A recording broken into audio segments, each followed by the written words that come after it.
Good evening and welcome, everyone, and thank you so much for being with us this evening. I know those of you who have arrived in person, you had to fight the traffic and the power cuts and all the traffic lights that were out along the way, so thank you for making it and for being here tonight. It indeed is a very special occasion.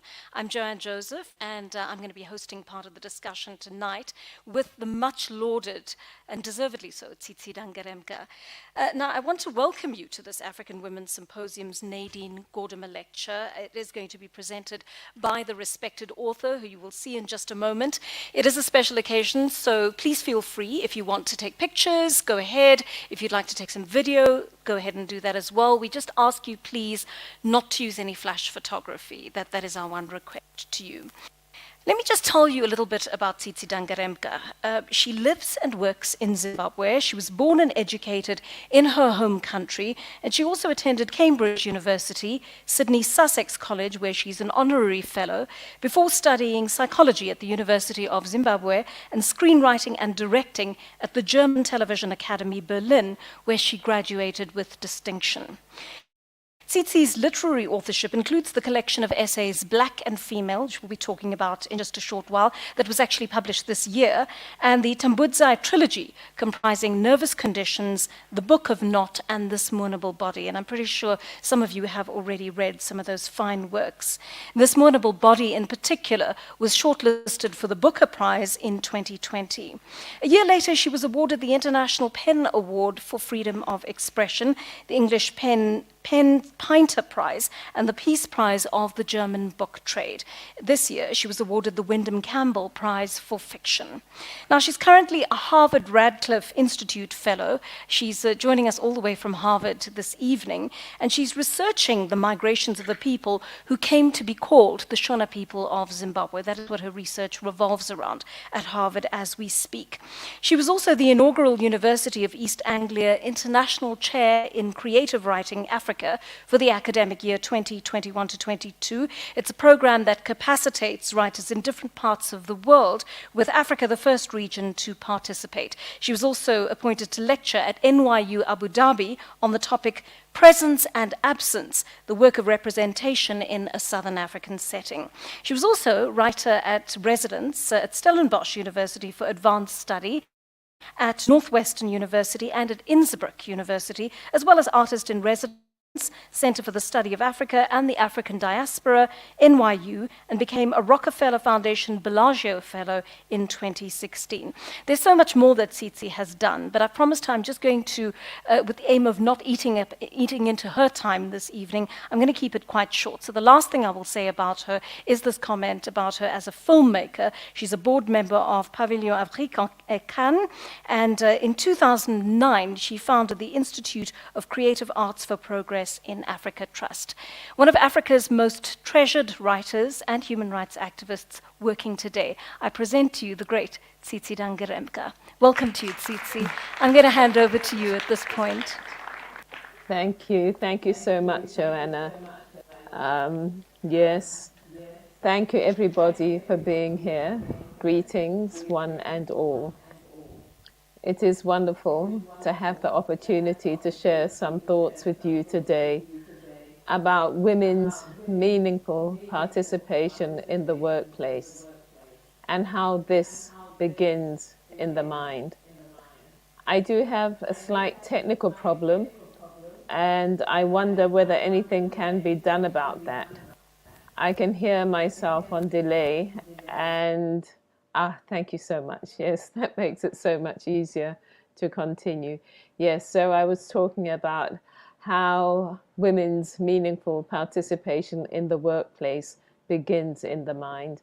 First of all, though, I'd like to express my deep gratitude to the African Women's Writing Symposium for inviting me to deliver the annual Nadine Gordimer Memorial Lecture 2022. Titled The Female Imaginary, Women's Work Begins in the Mind. I am exceptionally honored to speak today, as Nadine Gordimer is one of a significant number of South African writers whose work I respect and admire. This address is based on an article that I wrote for the then Osisa magazine, Bua, in 2018. I am going to talk about how the way we think influences what we do and what we think we can do, and what we can do about that in order to do more for ourselves as women. I think that maybe the writers I refer to that I admire reflect the central idea of my text today. This central idea is not new at all. It is this: necessity is the mother of, yes, invention. Yes, necessity is the mother of invention. If this session were in person, I would ask now for a show of hands from people who know the expression, and I am sure that virtually everybody's hand would rise. But today, I would like to analyze this common saying perhaps a little more deeply than we usually do, and I want to apply it to the role of women's imagination in society and the world. There is a sequence in this sentence: necessity is the mother of invention. The first thing in this sequence is a need, something that is deemed to be necessary that is lacking. This lack is felt, it is experienced. This experience of lack is negative. It feels unpleasant. It leads to a desire to make good the lack in order to be rid of the uncomfortable feeling. This desire leads to action or invention. And this action or invention leads to the creation of an object or condition that fulfills the earlier felt desire. What I want to point out here is that this phenomenon that I call action or invention is in fact work. Work is the deployment of energy to produce change. As human beings, whatever work we do, whatever energy we expend, the precondition is desire. The necessity of changing a given situation that is unpleasant into another situation that is pleasant. For the most fortunate among us, this might be the desire to leave, let's say, Johannesburg to go shopping at Harrods or in Dubai. For those of us in less fortunate circumstances, it might be the desire to stop being jobless and have a job so as to earn a decent living. For some of us who are even less fortunate, it might be the desire to keep the lungs breathing, the heart beating by getting enough food, which is absent. In each case, action is taken to achieve the desire. I want to talk about two kinds of work involved in fulfilling desire. One of my propositions is that fulfilling desire begins with internal work. I am currently, as Joanna said, doing some research at the Harvard Radcliffe Institute in Cambridge, Massachusetts. A colleague here is working with marginalized communities in Detroit, which I learned when I heard my colleague's presentation is an 80% Black city. 80% of the city are Black people. One of the exercises my colleague gave to community members was an exercise in what she calls Afrofuturism. In other words, she asked the community to envisage and describe what kind of future they would like to see themselves in. She said, the community had difficulty with this task and could not do it. They could not imagine a positive future for themselves that was different from the present. I conducted a similar exercise in Zimbabwe in 2006 as part of the program of the International Images Film Festival for Women that had been running for several years by that time. The exercise was called Envisioning Zimbabwe. I asked a community of Zimbabweans who had gathered for the exercise what kind of positive Zimbabwe they envisioned for themselves. They could not say. They could point out very clearly what they did not want, but they did not have the mental abilities required to imagine a better alternative. I call this kind of effective cognitive labor that can conjure alternatives that do not yet exist, incorporeal work. So that is the one kind of work involved in necessity being the mother of invention. It is the work of desire, which is internal work, and I call it incorporeal work. Then, on the other hand, we have people who lie in the sun with a piece of grass between their teeth, and they imagine all sorts of things. For example, they say, hey, when I make my first million, I'm going to buy myself a Porsche. Then I'm going to enjoy a first-class flight to Dubai. Then maybe I'll go to Hollywood when I've bought the right clothes and talk to Tusombetu. We may, and we do laugh at them, but these are people who are doing internal, incorporeal work. This is the work of imagination. It takes place in the aphysical realm of the imaginary. Here, the problem, however, is that this incorporeal work is not followed up with any external physical work in order to make the imagined vision a reality and close the gap between the present and what is imagined for the future. So these are the two categories of work I want to talk about today to begin with, the incorporeal and the physical.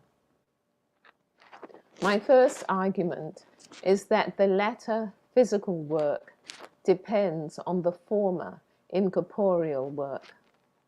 My second argument, following on from that, is that women will not succeed in claiming their place in external physical work markets unless they are empowered to carry out the internal immaterial work that is a precursor to external physical action.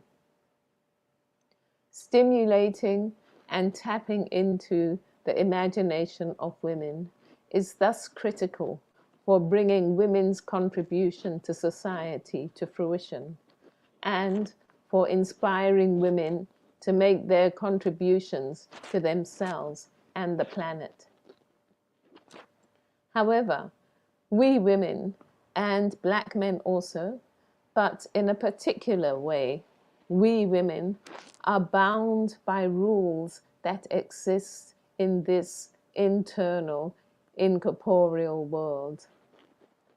These rules are like voices or laws that tell us, no, you must not do this. You may not, you cannot do that. This is another aspect of our internal worlds, because this aspect of our internal world symbolizes to us what we can and what we cannot do. It is sometimes called the symbolic. It is another part of the incorporeal, but It is regulatory, condemning, and weakening. Unlike the imaginary, it is not creative, freeing, and strengthening. The symbolic is a set of rules and normative laws that we internalize from the environment and society around us.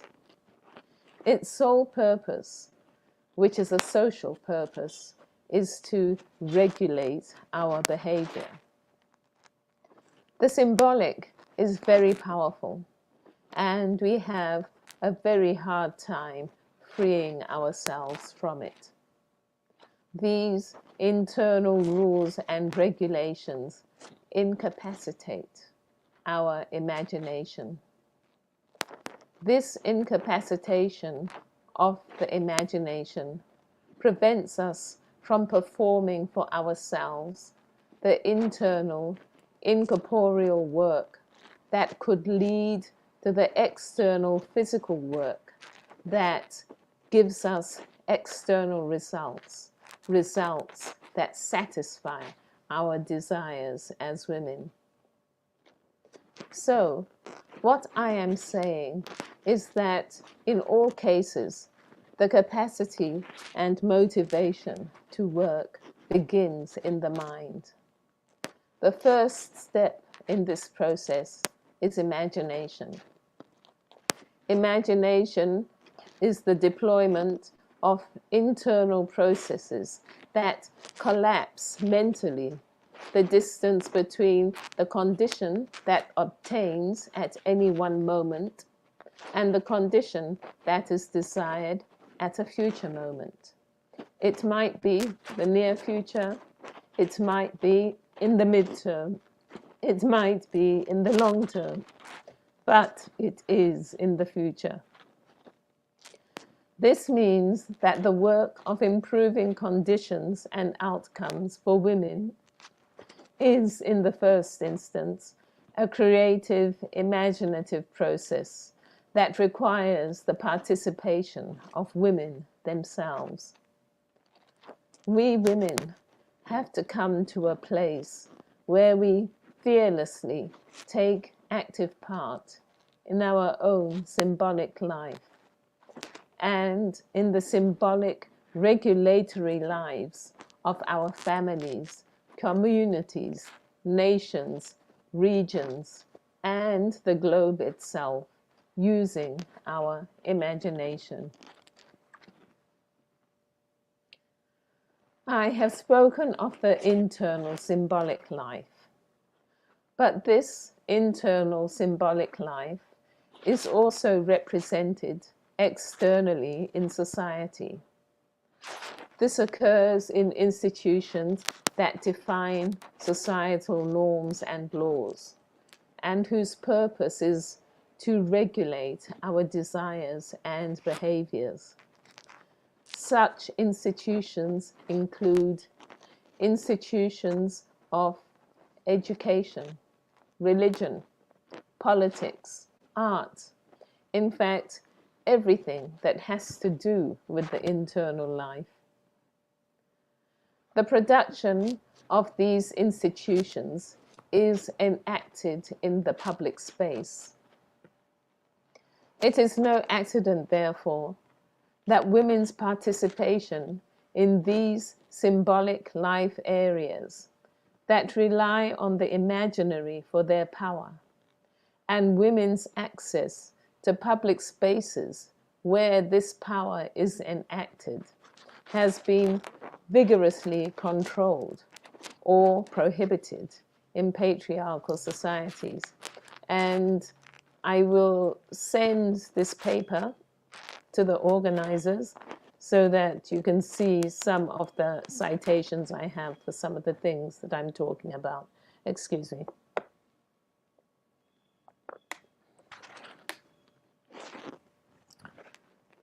So yes, talking about women being vigorously controlled and prohibited in patriarchal societies from engaging in public spaces. In such societies as we are still struggling with, women are not expected to work to fulfill our own desires. It was and is necessary to subvert the potential energy of women's desire and the work that this desire occasions to the patriarchal project. This patriarchal project then defines whether and how African women today are allowed to desire and thus to work. The two kinds of work I have spoken of, incorporeal and physical, correspond to two different kinds of economies. An economy is a system in which valued objects are exchanged. Human systems of economy attach value to those things that we as human beings desire. So, to put it in another way, an economy is a system in which value circulates through transactions due to desire. Just going to see if I can get my earphone back in. Excuse me. There we go. Just talking about how an economy is a system in which value circulates through transaction due to desire. Traditional economies are those in which value is attached to material items such as land, raw materials, forests, stone, this kind of thing, and also to the physical capacity to transform these materials into other valued items through labor. In these traditional economies, land and raw materials were withheld from women. The given excuse was that women were incapable of the labor required to acquire the land and produce from it. All historical economies up until the Third Industrial Revolution were such economies. Even today, the distribution of land and raw materials between men and women is highly inequitable.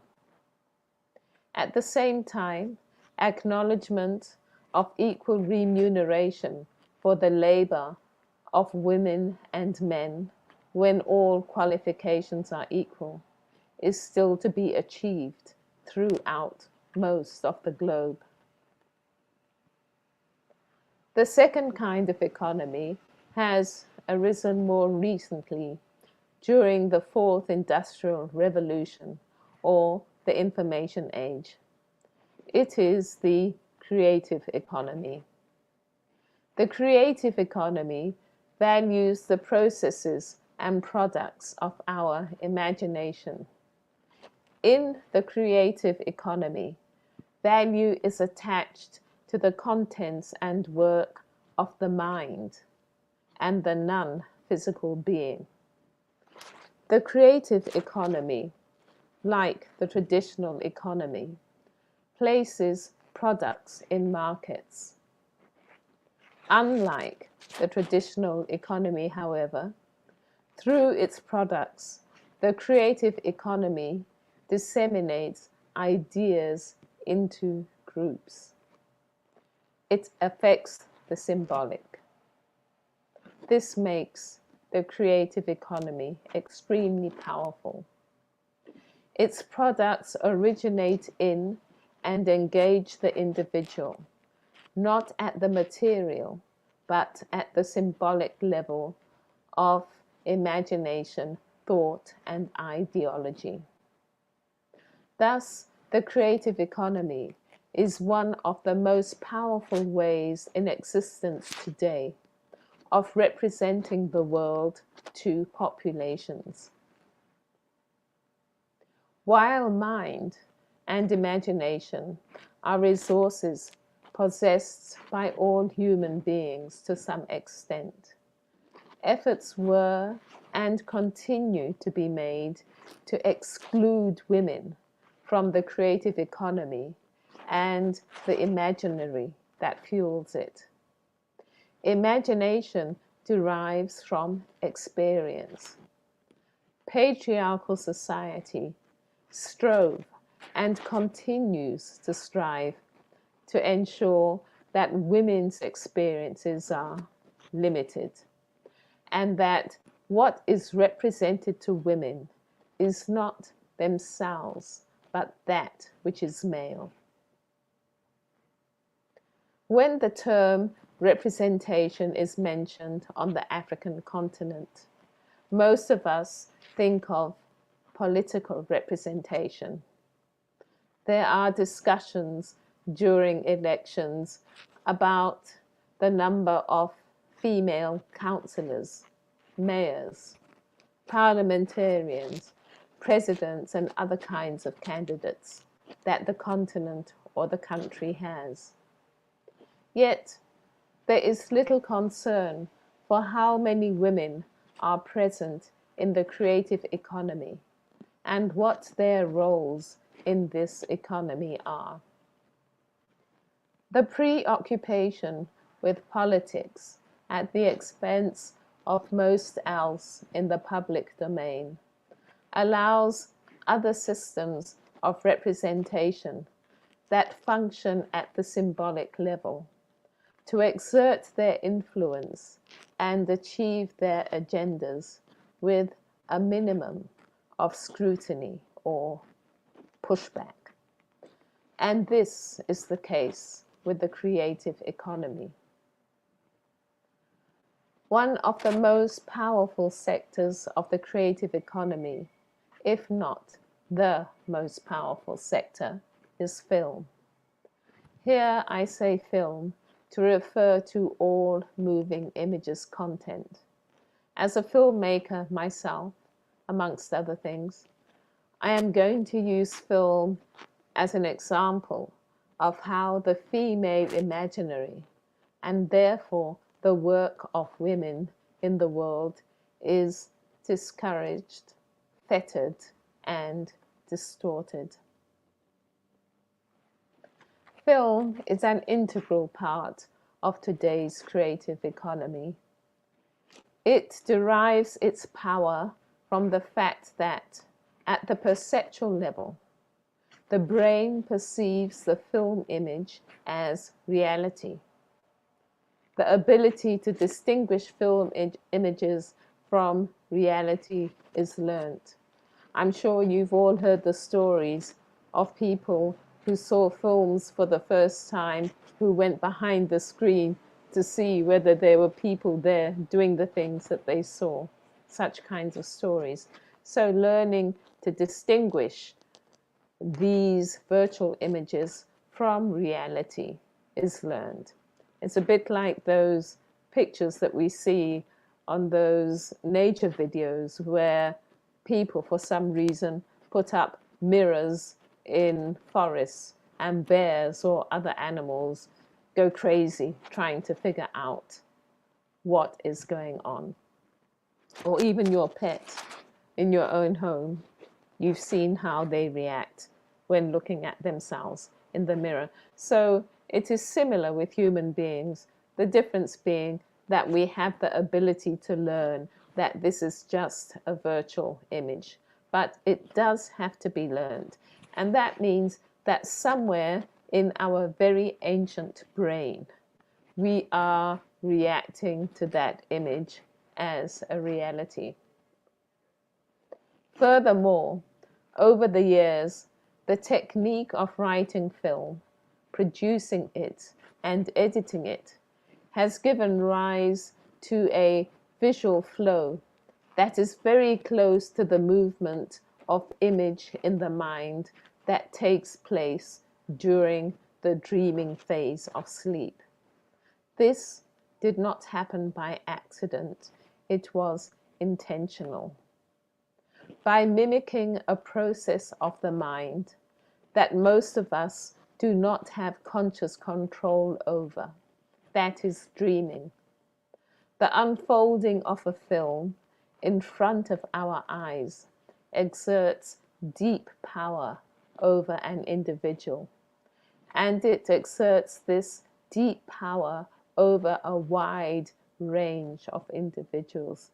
Just think about being in the cinema, now that we can go back into the cinema, how everybody's eyes are just glued to the screen, and you can feel the attention that is being sucked out of people by the content that is on the screen.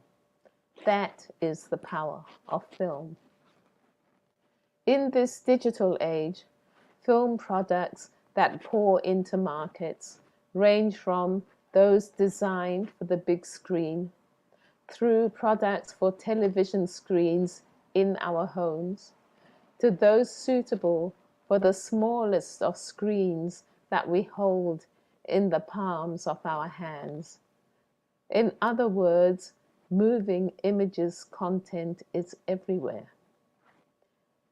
It is therefore apposite to ask, what is the work of women in this powerful, influential, universal sector? The work of women in the film industry has a history determined by the society in which film was developed and popularized, which is the United States of America. This was and continues to be, like most other societies, a patriarchal society. The role of women in film was to satisfy the desire of men. This was true in front of the camera as well as behind it. Behind the camera, women were assistants relegated to the less financially rewarding roles. Hollywood will mention female directors like Lois Weber, who directed films in Hollywood in the early part of the 20th century, and Dorothy Arzner, who directed movies from the 1920s into the 1940s. However, these were the exceptions that proved the rule, and not much has changed. And the interesting thing is that Lois Weber actually only directed silent films. Her career did not extend into the era where the women she directed could actually speak on the screen. Dorothy Arzner did cross over into the talking movies, but after that, when women began to speak, we saw that there were no more women directing movies. In most content narrative, women are to be looked at sexually and exist to satisfy male desire. The desire of women is framed as the desire to be desired by the male protagonist. Filmmaking has been called a world of male narcissism and power. The contents of women's imagination were and remain taboo to this world. Women were and are imagined by men, and are seldom in a position to imagine themselves. Work is a product of imagination, the product of actions or inventions taken to close the gap between what is and what is desired. As such, women's work is discouraged by film narrative at a deep symbolic level, encouraged by societal norms to think of ourselves as incapable of producing any object that fulfills our desires. Film works psychologically to discourage women from thinking of ourselves as workers who produce in their own right. In this way, women's attitudes are tailored by content narratives to prevent their engagement in the workforce on their own terms.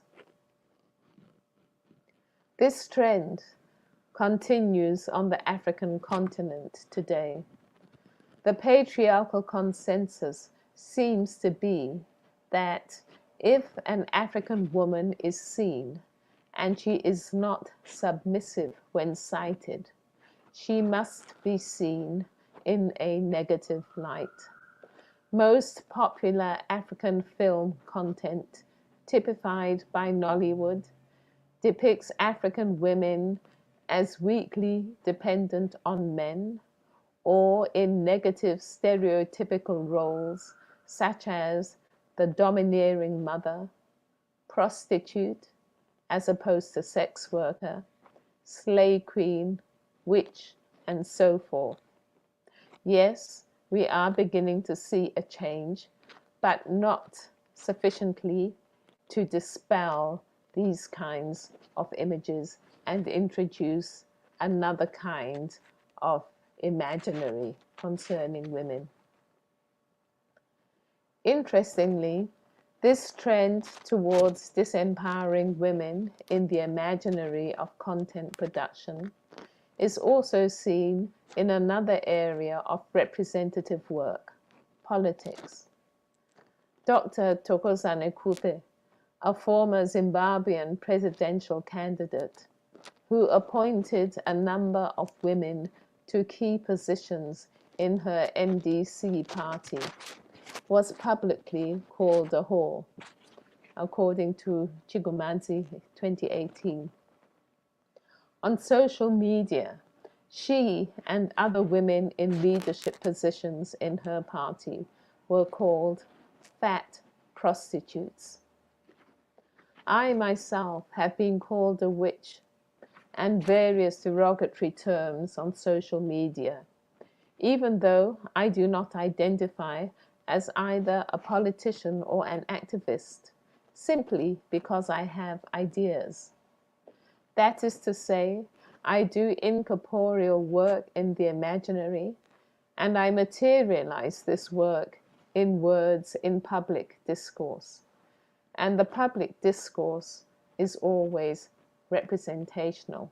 And of course, sometimes the disparity between my desires and what obtains compels me to act.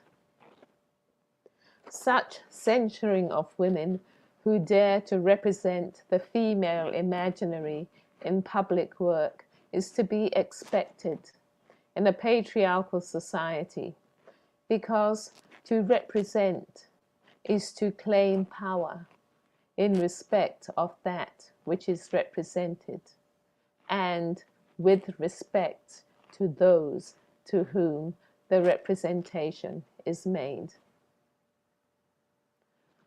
Control of how women may be represented in moving images content and public platforms is of grave concern on a planet that is increasingly reliant on these images in the public space for communication.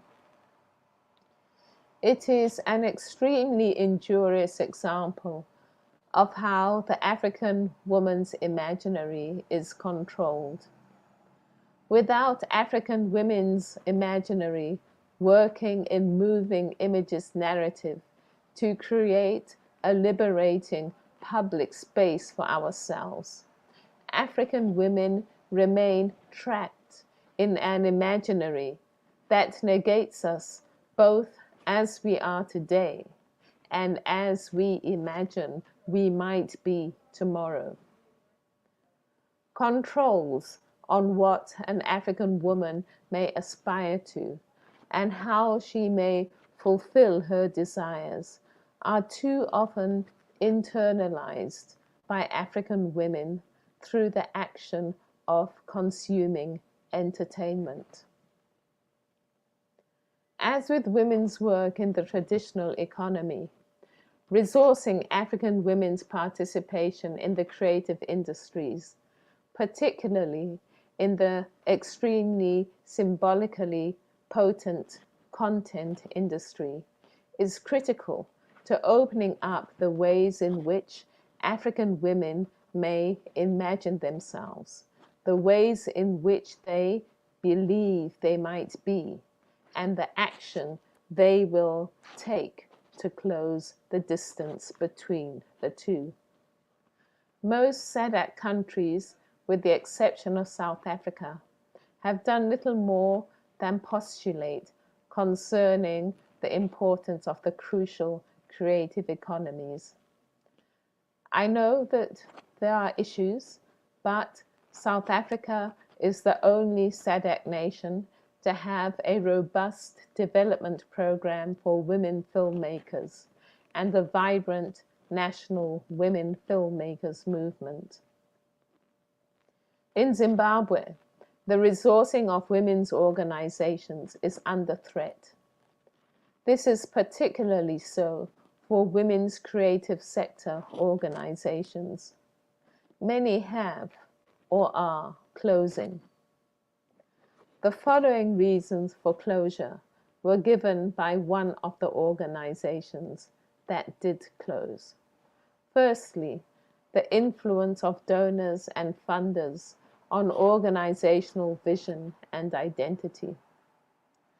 Donors were found to have great sway over the organizational vision and identity, requiring difficult decisions to be made concerning whether to accept money for projects that are not in line with the vision of the institution in order to grow, or whether to remain compact and largely self-funded in order to ensure the vision remains intact.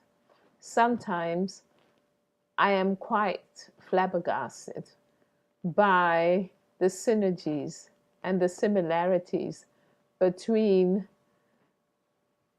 the ethos of development aid industries and the ethos of our patriarchal male traditional societies.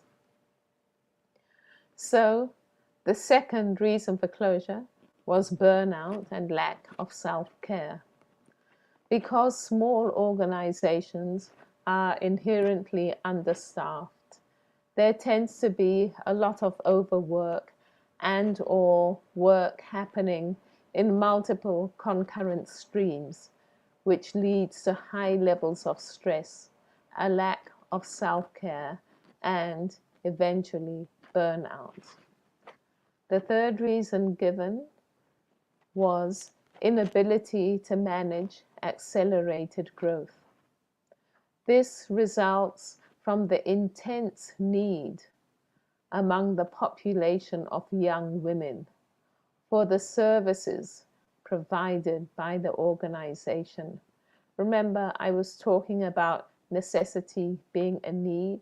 So here we have groups of young women who have an intense need, but the resources available are unable to fulfill this need.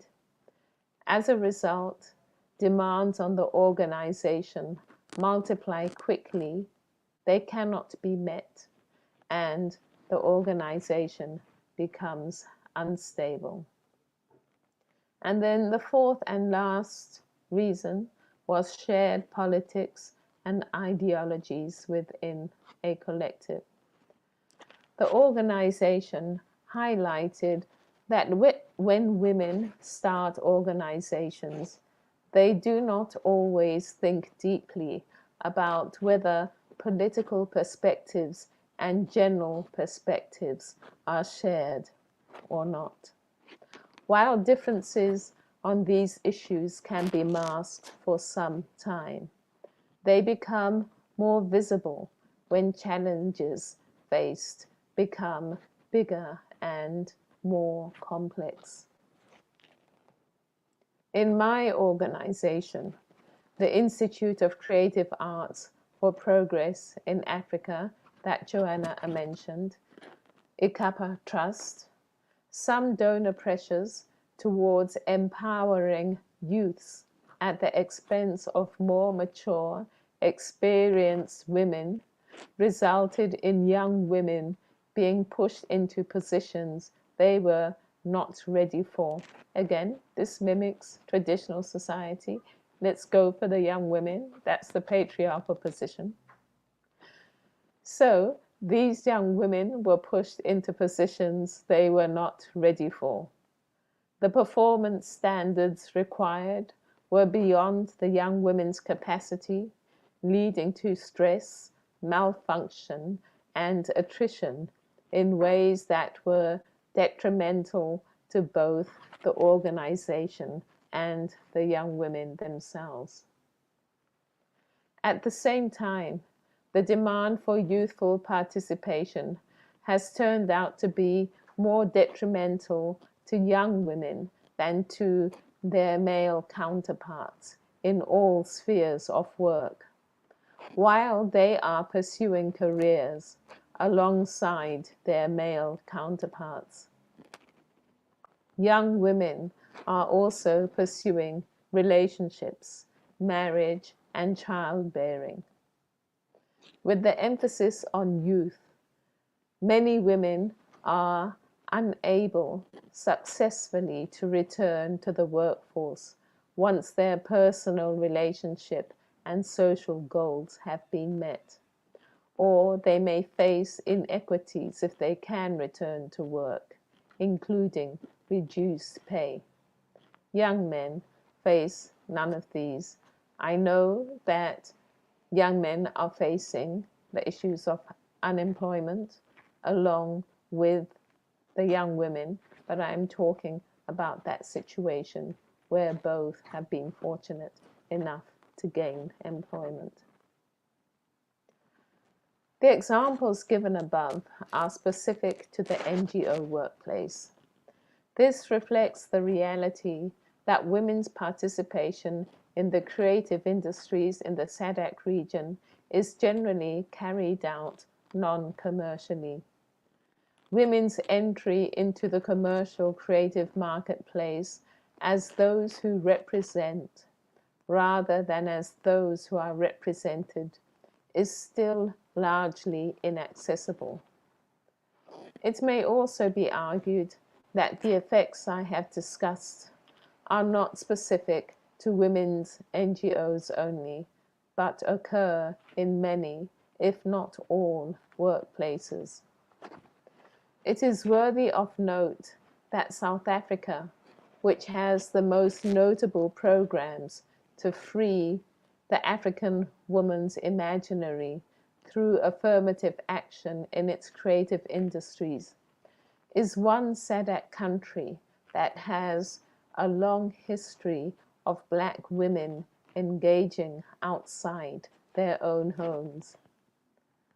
The link between women being able to imagine themselves in particular places outside the home and women physically taking action to occupy those spaces is exemplified. It is not by accident that a film is defined as a story about a sympathetic protagonist who has a goal and takes action to achieve the goal, but is prevented by obstacles from doing so. Securing women's imaginary and giving women the tools to self-imagine as proactive individuals who work to produce that which satisfies their desires through supporting their participation and production in the creative economy, including film, including writing, including visual art, including information technology, is a crucial step in securing women's places in all work markets of the future. Thank you for your attention.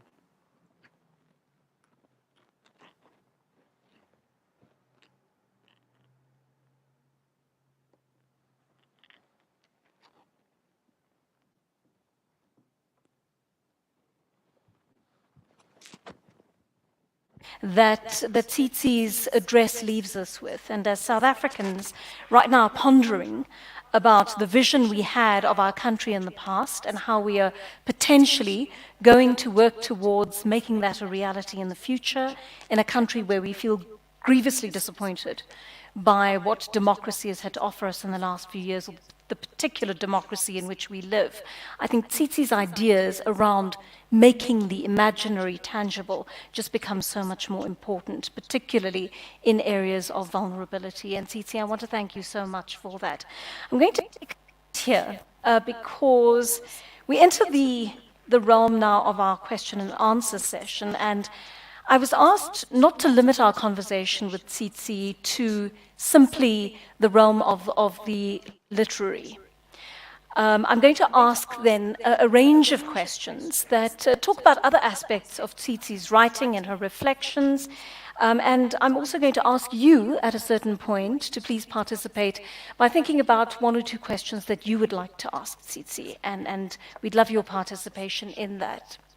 So Tsitsi, I'm going to give you a moment to have a sip of water there and recover from the address that you've given. But I want to also draw attention to an important event in your life last month. You were found guilty, sadly, of inciting violence, and you were given a suspended sentence after your peaceful protest calling for political reform in your home, Zimbabwe, although I understand you will challenge that in a higher court.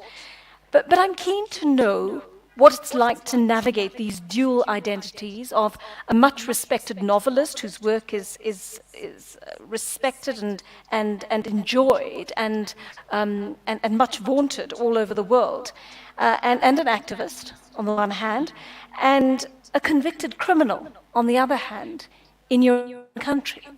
How do you navigate that? Well, yes, those are two extremes. On the one hand, some people think I do things that are worthwhile. And on the other hand, some people in Zimbabwe think I do vile things that are out to destroy the country. It is not all people in Zimbabwe who think that, I must say.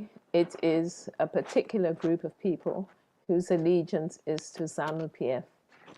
And the interesting thing about that is that when we had the military coup in 2017, ZANU-PF army leaders were heard to actually say the coup was in order to save the party.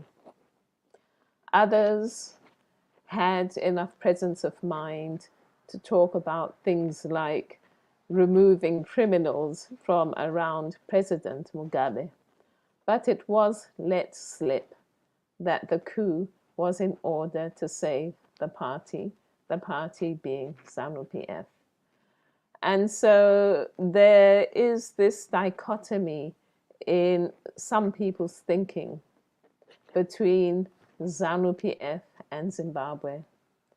In some people's thinking in Zimbabwe, ZANU-PF is superior to Zimbabwe and has every claim to every resource, every possibility that can come out of Zimbabwe by virtue of the liberation struggle. So I try to remind myself of that and to tell myself that there are many Zimbabweans who are craving a united country where Zimbabweans identify as Zimbabweans first and foremost and act as Zimbabweans first and foremost. And when I think of such people, then I am more able to manage the extreme dichotomy that my current situation represents. Tsitsi, it took a good 2 years, I should say, to reach the point of the court ruling, but I can only imagine that those were 2 horrendous years for you. And you were taking a stance as a matter of conscience, and yet you were being treated like a criminal. How do you cope with this emotionally? How do you cope with this intellectually, given that you kept writing through this period somehow? Yeah, I'll go back to what I was talking about, the imaginary, the distance between what one wants and what one actually perceives. So if one is in the creative sector, one has an imagination. And so that means that somebody like me has an idea of what Zimbabwe could actually be. Remember, I started off with those examples of people who knew they were in a challenging, negative situation. But when asked to build an idea of the positive future that they could possibly exist in, they couldn't do it. And so not everybody is able to imagine a future that is different from the present. People who are in the creative industries are able to do that. So I have a great and intense motivation, push to manifest these inventions I was talking about, these actions that act to close and collapse the gap. So basically, that is what I do.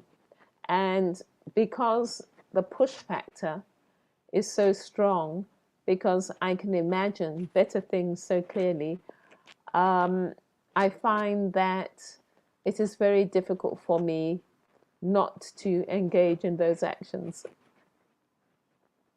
See, I mean, having been vilified in your country, it's been surmised that you may actually have to consider a life in exile.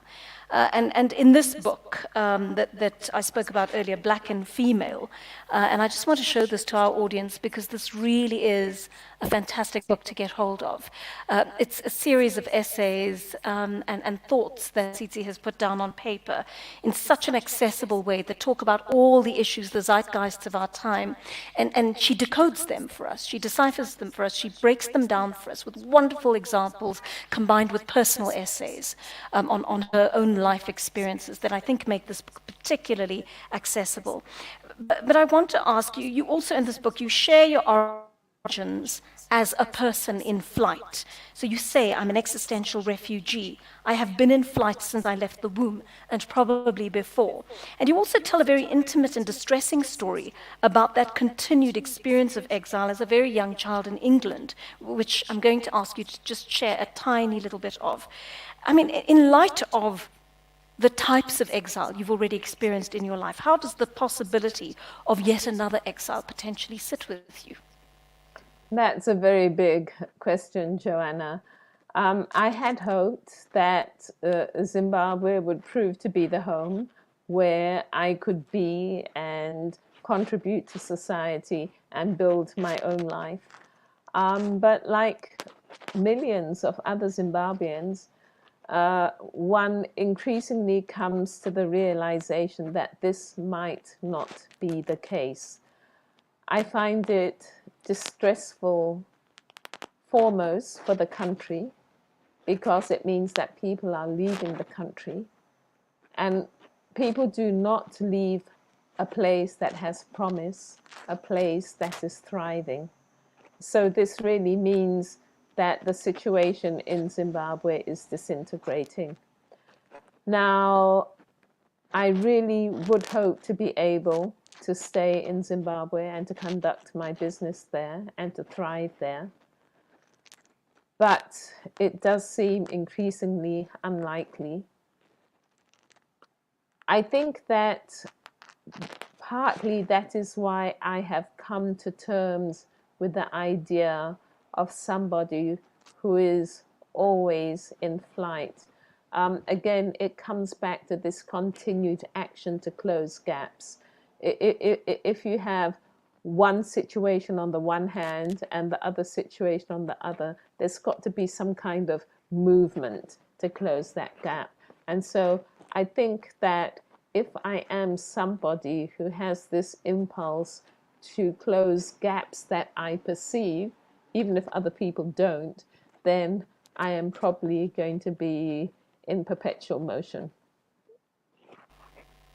We look at your country, we see how you're being alienated from it in the present, and yet we can also look back and we can see your alienation as both a black person and a woman moving through a world that's skewed against you, that has been skewed against you from before your birth. And you talk about the vicious society that constructed me as essentially lacking full humanity, needing but never able, as a result of being black embodied, to attain the status of complete human.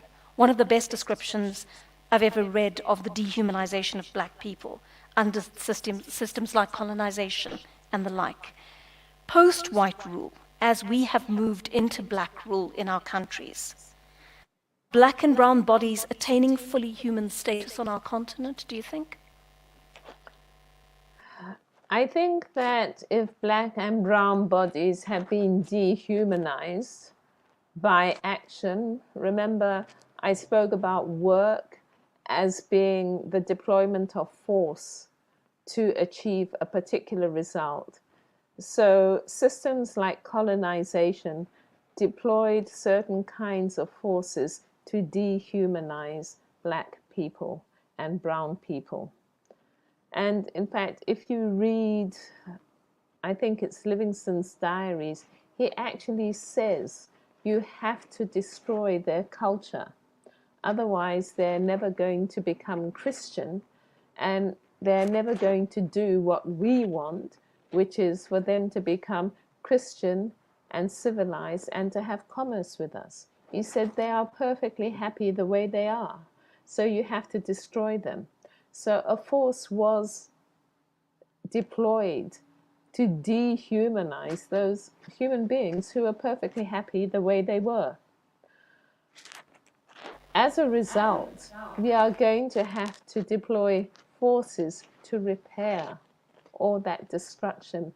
And I think that is something that we did not think about sufficiently deeply or at sufficient length in the periods working up to independence, whether this was peaceful independence or whether this was independence that came as a result of armed struggle. And if it was independence that came as a result of armed struggle, then we had even more destruction, which means that the repair process is going to have to be that much greater, and it is going to take time. I think this is something I have resigned myself to, and this is why I am so happy about the center at Stellenbosch University, which is dedicating itself to the issues of repair in post-trauma societies. Let's talk about forces that repair destruction. And I think it's clear that in your description of what writing has meant to you, it has been a means of repairing destruction in many ways. You suggest in Black and Female that since you were young, words were what anchored you despite many tenuous moments in your unstable world. I want to talk about what you call the weaving of words as a means that makes it possible to resist empire and to find healing as descendants of the colonized. And perhaps for the purposes of this discussion, we won't only limit it to words, we will extend that to all forms of art that allow us to exert that force. Very definitely. When I talk about the weaving of words, I really am talking about the weaving of experience, which is what I was talking about in the discussion that I gave earlier. And it is basically a putting together of those things that were torn asunder by these forces of destruction. Toni Morrison talks about the process of remembering. A member is a part, so remembering is a putting back together of parts that had been taken apart. It is another way of talking about this issue of repair. So I did speak about the work beginning in the mind. And so this artistic internal work of recreating what we think we should be today is the first step towards our being able to actualize it and manifest it in the material. As the colonized, we face a difficulty in that our imagination has in many ways been contaminated, formed, molded by empire, which you refer to as the first wound in this book. And I'm keen to know, you're talking to an audience right now of people whose ancestors and you survived colonial rule, but we're still living compromised lives in the countries where we are not fully in control of our lives, where we cannot necessarily enjoy the freedoms we've been promised or imagine we'll have or were fought for in countries like South Africa and Zimbabwe. If you are black, poor, a woman, homosexual, transgender, disabled, a child, even an animal in this society, and you fit myriad other descriptions of vulnerability in this society, can you imagine a life where you do live life to the full, under a respected new society that you build, free of the contamination of colonization? You know, we always spoke about things being a process, and I think that is true. So I think this repair that I'm talking about is a process. And I think we can chart our progress. We can look back and say, well, 5 years ago it was like this, and now this is better. I'm not saying that this is actually what has happened. If you look at Zimbabwe, for example, we look back and we say, 20 years ago it was better and now we're here. But it doesn't mean that that progression has to continue in that direction. We can turn that around and have the progression in a direction that improves the capacity to enjoy life and enjoy the benefits of being on the planet for all of the organisms, all creation on the planet. I think it is something, an idea that more and more people are beginning to think about as our planet itself is being challenged. And we realize that we may be destroying the very earth that gives us life. I think more and more people are beginning to think in this way. But I think it is a process. I mean, who would have thought that South Africa would have achieved its independence in 94? Okay, there are unfulfilled promises, but that did happen. And so it gives a possibility of moving forward from there. There may be steps backwards, there may be steps forward. But if we have the idea that what we want to do is go forward, we can do that. The question is, where does this idea come from? This is why I was talking about the creative economy being so important, because it implants ideas into people's minds. And this is why it is so tightly controlled. But I am not hopeful in the short term. I am not hopeful in the midterm. But I think that by the time we get past the midterm, we will begin to see that more people realize that if we want to survive as human beings, we simply have to use our imagination towards different ends. That's what I really think, because the other alternative is that we are simply going to drive ourselves into extinction sooner rather than later. Tsitsi, thank you so much for sharing your thoughts with us. And I just want to take a few questions from the audience at this point. We will have a roving mic in the audience, so could I ask you to please raise your hand, and we'll have someone bring a mic to you to pose a question if you have one. I'm looking directly into the light, so I don't see any hands going up yet. Do we have one? Okay, we do. Thank you. Go ahead. Awesome. Thank you so much for that lecture, Tsitsi. Thank you for the opportunity to ask this question.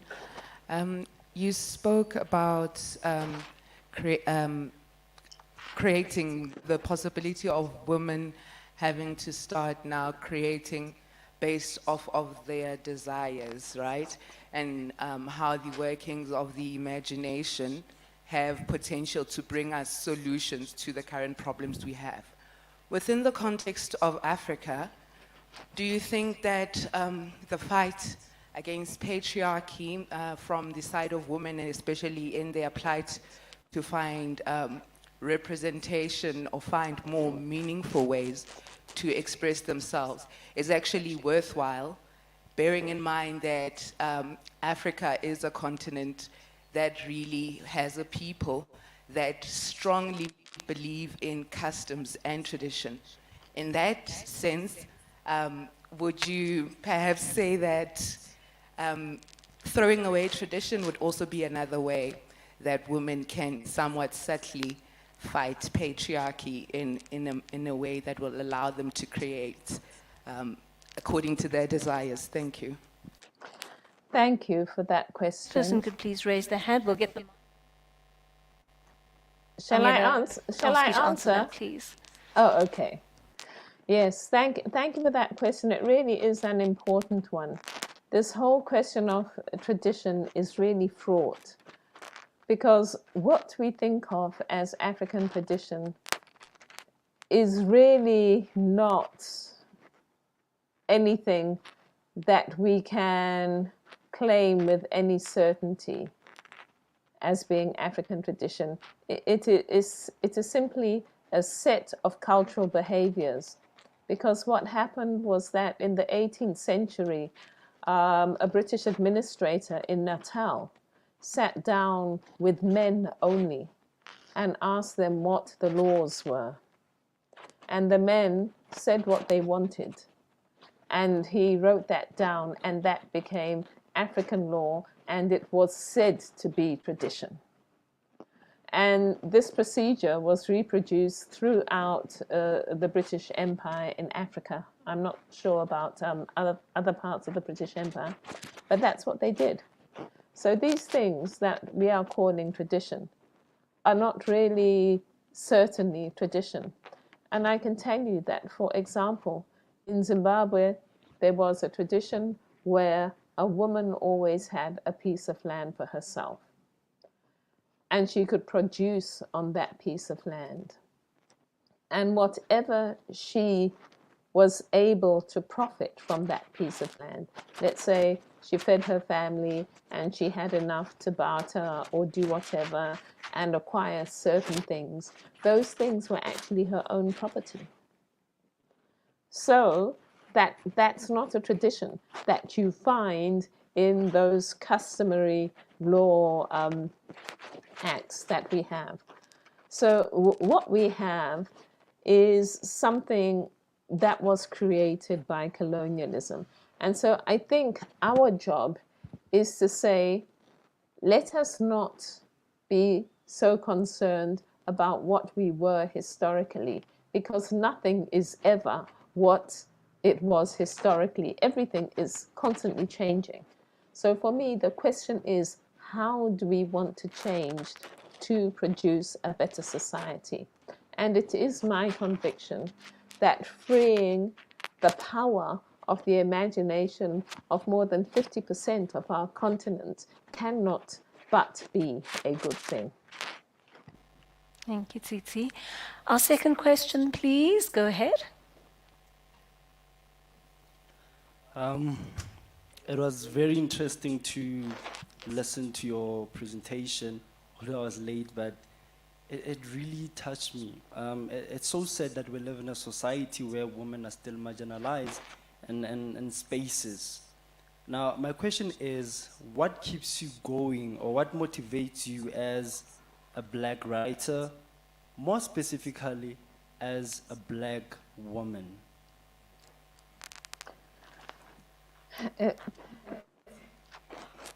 Thank you very much for that question. You know, I have asked myself that question, but I remember telling stories from the time I was a child. I remember I would sit down with my siblings and to start telling stories. Then I would ask them to tell their stories.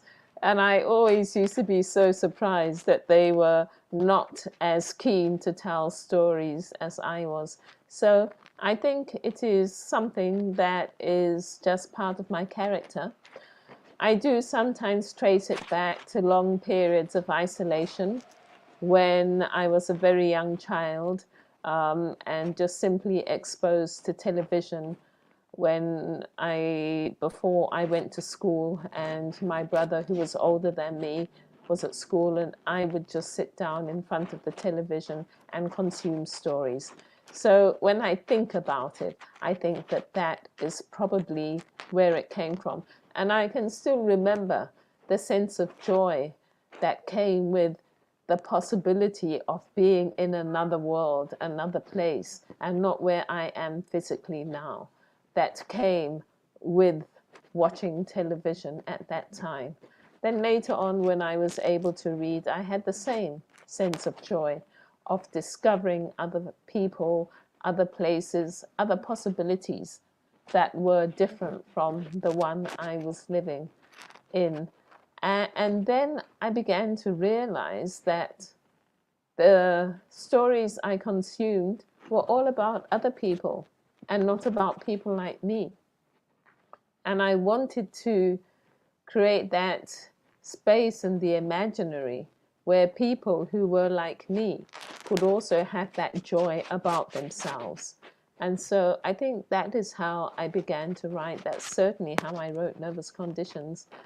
And I think basically it's a vocation. For me, I call producing narrative a vocation, because it's not as if it's been easy.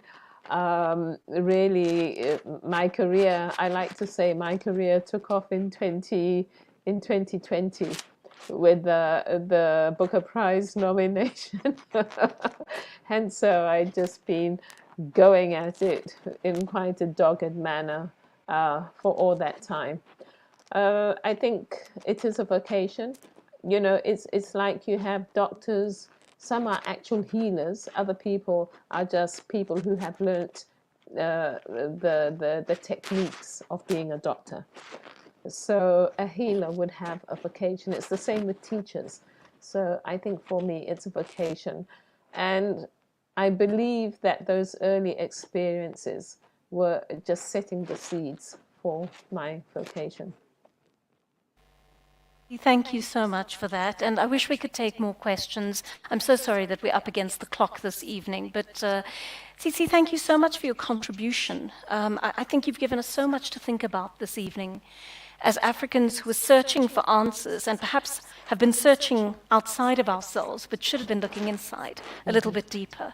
And if that's the one thing that you've left me with this evening, it's certainly that, a question of looking inward, thinking more introspectively about what I want to see in my society as an African, and what my contribution can be to building that. And I certainly hope that you've enjoyed this session with Tsitsi, and that in a few days' time you will also be able to access the text for it. So if you'd like to go back and revisit this, this would be a very good opportunity to do so.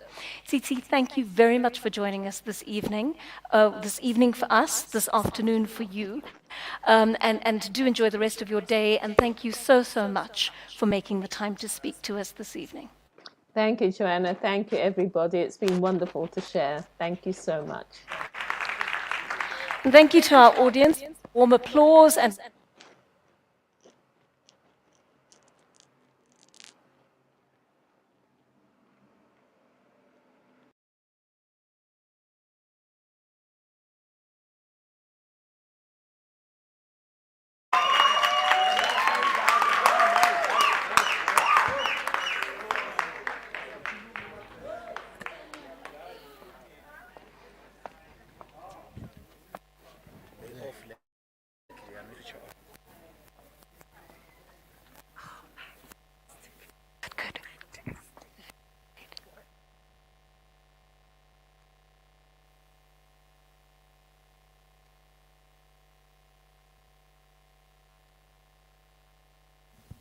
Yeah. Good evening, everyone. Hello. Welcome everyone to the 8th African Women Writing Symposium, presented by Afro Arts SA and Soweto Theatre, sponsored by Department of Arts and Culture. I am Zandile Sibanda, and I'm going to grace you with a poem.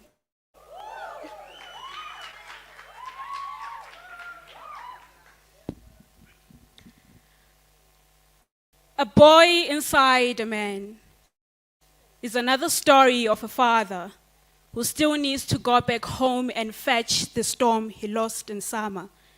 A boy inside a man is a hurricane dressed to swerve in Sunday's best. My boyfriend is a haunted closet. Once in a while he sets himself on fire. Watch fires leak, peel his father's mask. I stand outside till I taste his saliva run dry, his cries erupt. He sleeps as mice, prepared to flee.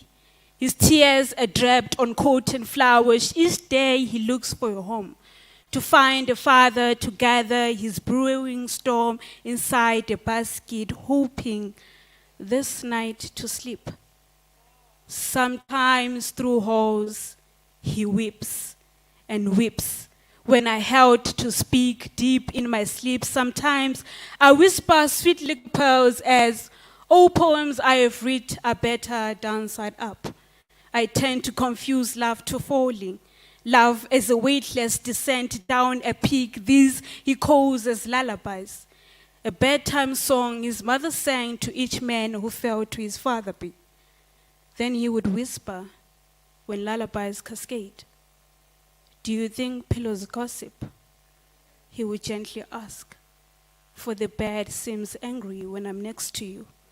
He has tendency of window shopping souls, spend honeyed words few souls call his, few happy souls calling his home as theirs, yet a man still lost caught in web of soon he will heal, soon he will. He has grown attached to magenta curtains, which hold for him angered pain and bruises. They have both grown to each other attached. You should see how against the wind they push when he tries to drag him out. He rests his pain on the edge of his tongue. Speak less, lest he swallows himself. Make bitter was sweet, sweet love has left. He dresses as voucher, land close to home, from responsibility far as doormat be. Stay a little while and soon be gone, on a mighty promise of, I'll be back soon. A boy inside a man is another story of a father who needs to find his path back home and fetch himself.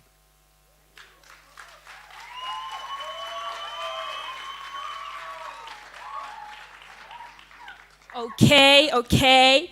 Can you please welcome our world champion slam, Xabiso Vili, followed by Boskaski, Lura, and Noma Shenge. But for now, ladies and gentlemen, Xabiso Vili.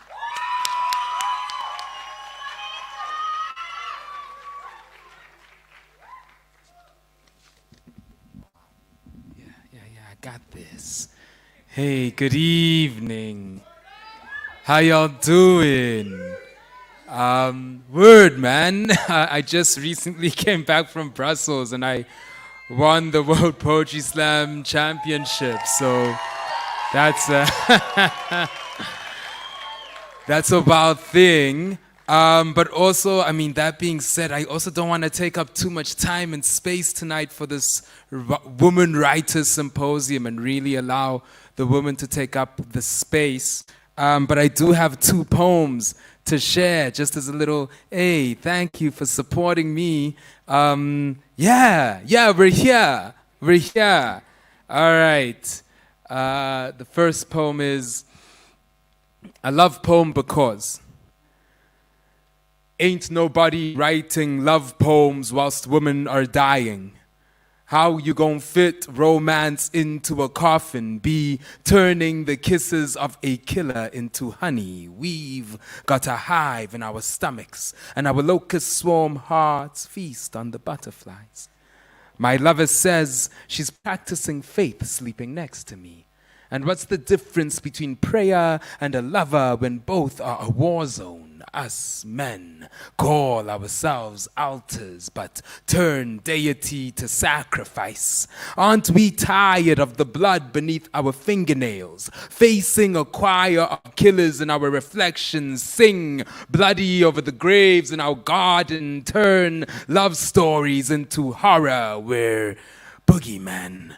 Afraid of ourselves. I'm scared of raising a daughter who asks me to check beneath her bed for monsters, and I pull out her father, howling with the moon dripping from my lips, or raising a son who carries our curse, can't say his own name 3 times in a mirror. Us with I love yous bleeding from our jaws that taste like knuckles if we chew long enough, and a silence caught in our throats like accessory to murder. Ain't nobody writing love poems when we're so busy with obituaries. Dear men, there's a plague in our veins that haunts our hearts. The way we love, we breathe another dead woman from our lungs, and how you gonna speak to God with that mouth? Come to prayer in a church where another woman dies in our presence again, and still we do nothing. Again, it's time we pull ourselves apart and build a temple from our hearts that doesn't have murderer etched into our blood. Word, thank you. Yeah, that was a love poem. Because got one more, and which better one to end than with the one that we used to win the world championship. So, so yeah, let's do it. Thank you for having me. I'm Abisovila. I was told to do all my social media things, but just Google me, baby. Like,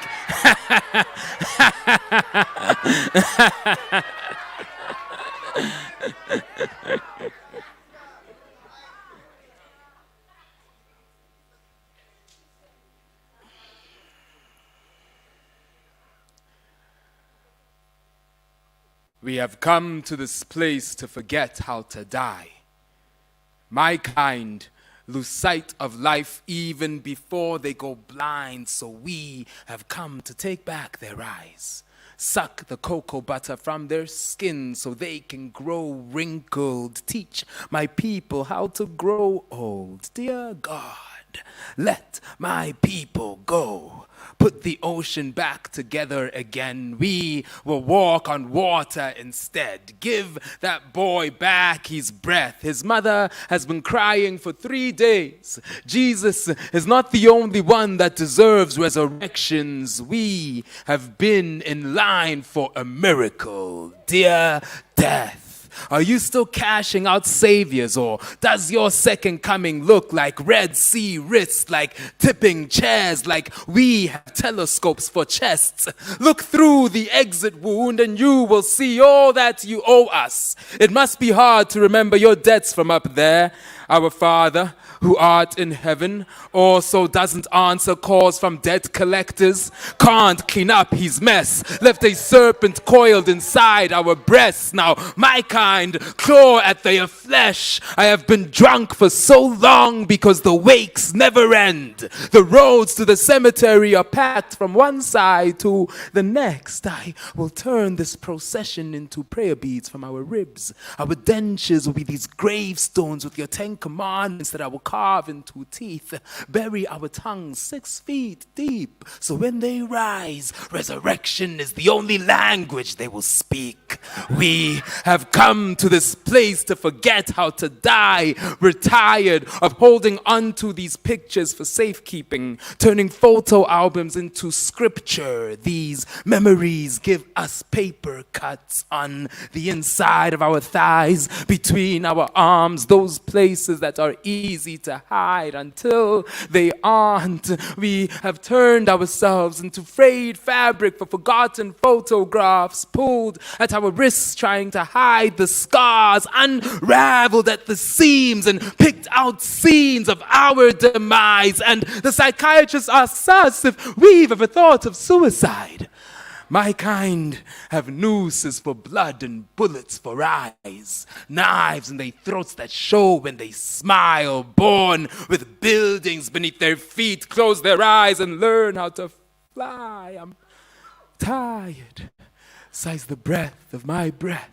And from here, I will pull all the strength I have left. I'm ready to wrestle. Bring your God, bring your death. And if I lose, don't you dare lay me to rest, because my spirit is pissed and he's fighting next. Thank you.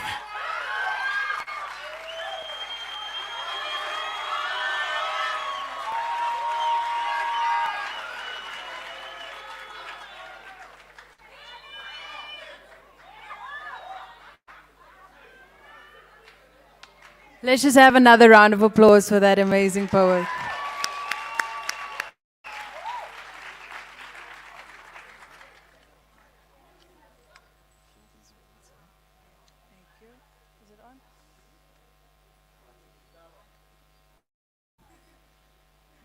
How's everyone doing tonight? Are you good? Away? I heard an away there. Away, massacres.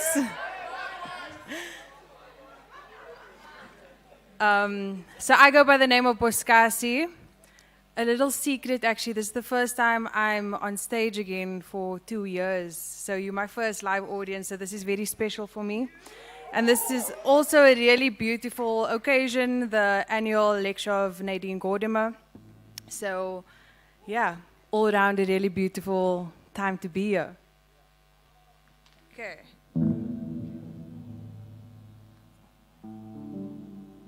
Can we just turn down the amp a little bit, please?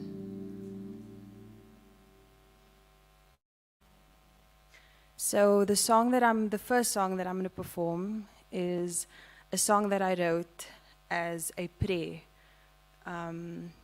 It's a song that reflects deeply on gender-based violence that plagues our country. And it was just, I literally wrote it as a prayer and me asking questions why.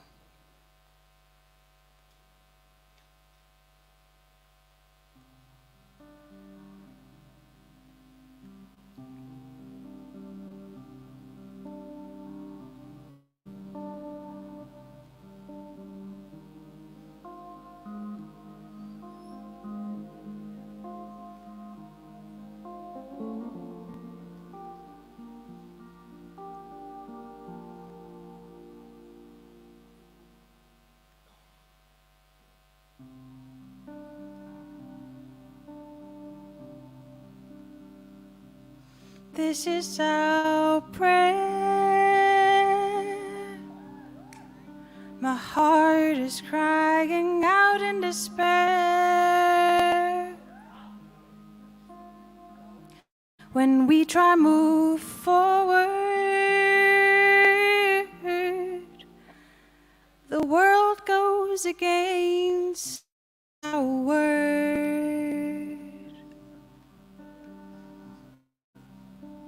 Why is it that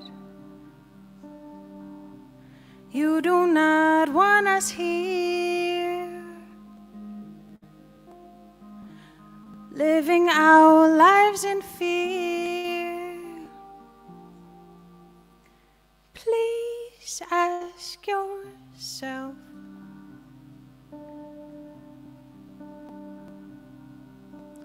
why is it that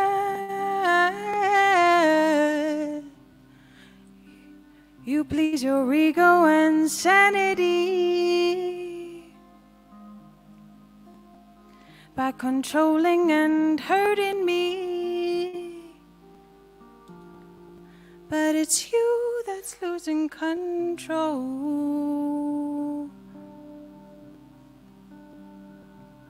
This is our prayer.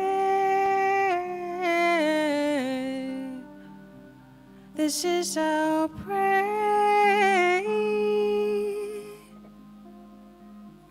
This is our prayer.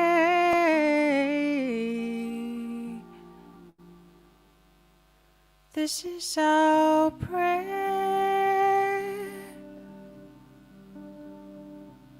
This is our prayer. My heart is crying out in despair. When we try move forward,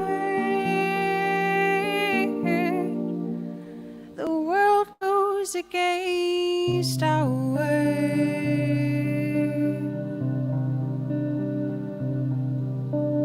Why is it that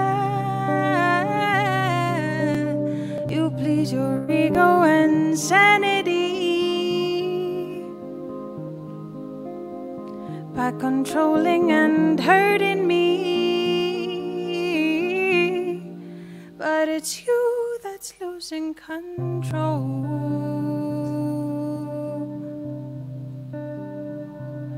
This is our prayer. This is our prayer. This is our prayer.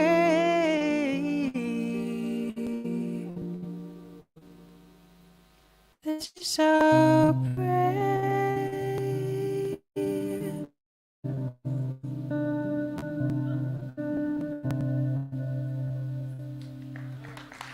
Thank you.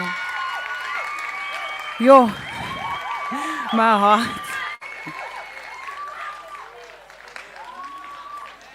I won't lie, I'm shaking. I'm so nervous. You guys are making me so.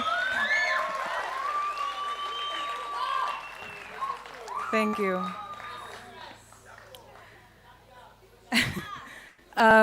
So the next song is.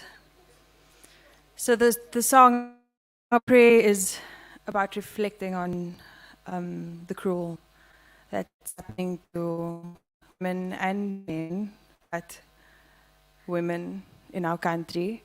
And so the next song is sort of a celebration of women, of who we are, of where we come from, and we're precious, we're beautiful, we are, yeah, there's nothing like us.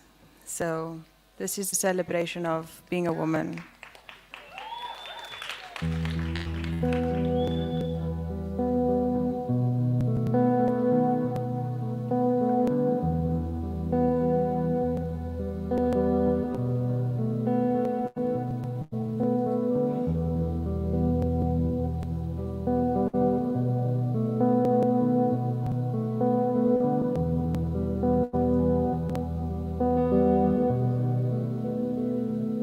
Like a flower that blooms, I've come from the earth. It all began when Mama gave birth. It blooms, it grows. Like water I flow, I bloom, I grow. Like water I flow, and I want you to know I see your light and your power, and I want you to know I see your light and your power, and I want you to know I see your light and your power, and I want you to know, yeah, I see your light and your power.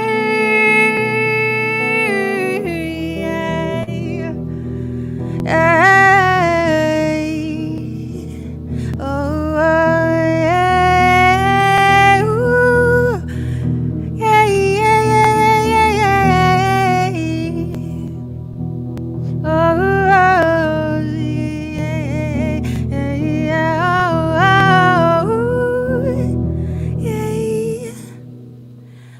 flower that blooms. I've come from the earth. It all began when Mama gave birth. It blooms, it grows. Like water I flow, I bloom, I grow. Like water I flow, and I want you to know I see your light and your power, and I want you to know I see your light and your power, and I want you to know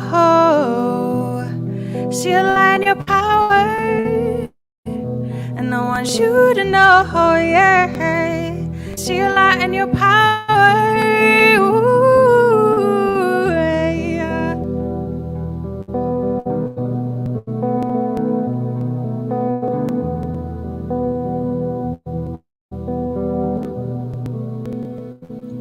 Like a flower that blooms, I've come from the earth.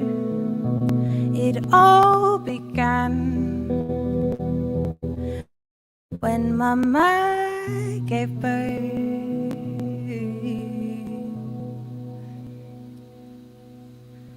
Thank you so much.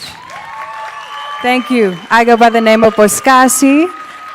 And next up we have an amazing musician, Laura. So, thank you.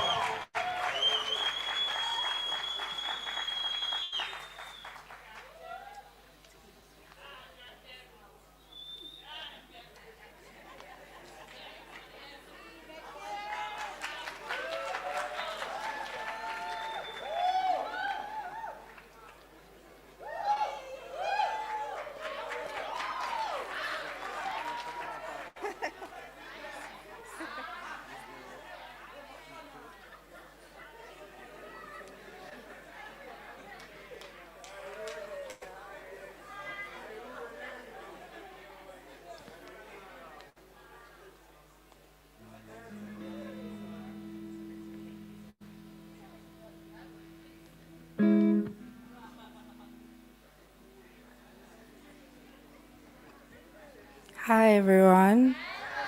Hello. I'm Laura. My name is Laura.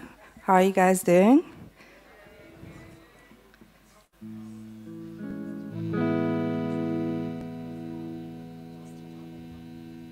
Oh, it's not. I adjusted it like that.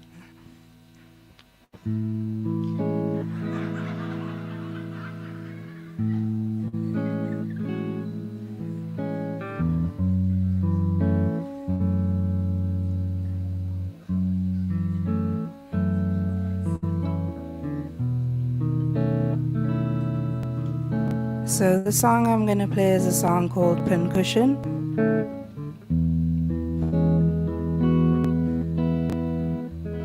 And for those of you who don't know what a pincushion is, it's a flower.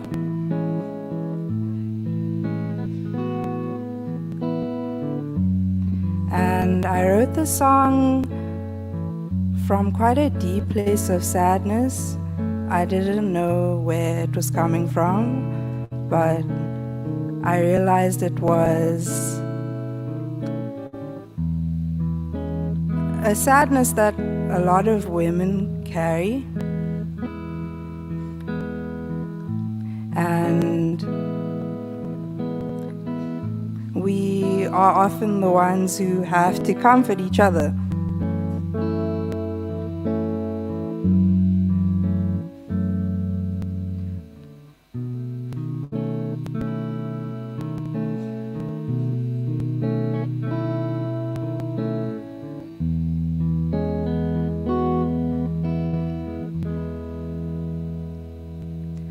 And the rain pours while the sun shines, and I stare into the lake,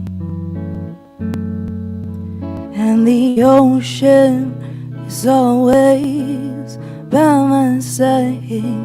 She's there to guide me. I'll be alright. And although I'm lost, alone in the storm, although I'm still alone, after all, I know you loved me before.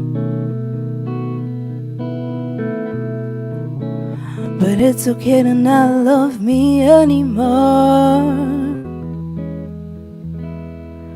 Lay your head on my pink cushion.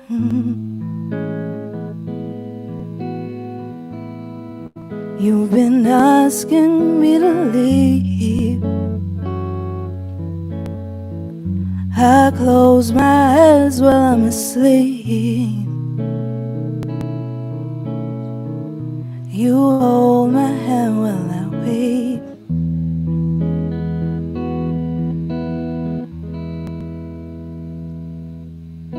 It's always hard to let go of the ones you love the most.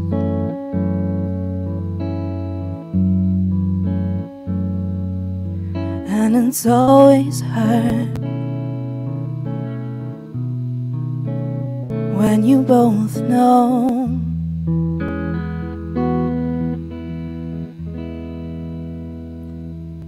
When I can look into your eyes and feel safe by your side, because I won't always need you right by my side. I know you loved me before.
So, what type of mood are you guys in?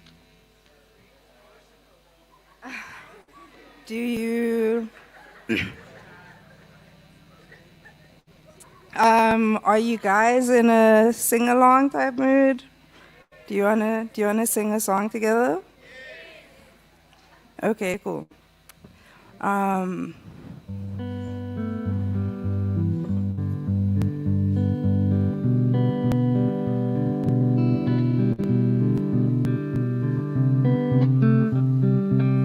Okay, cool. I'll ask you. I'll call you guys when I need you. Is that cool?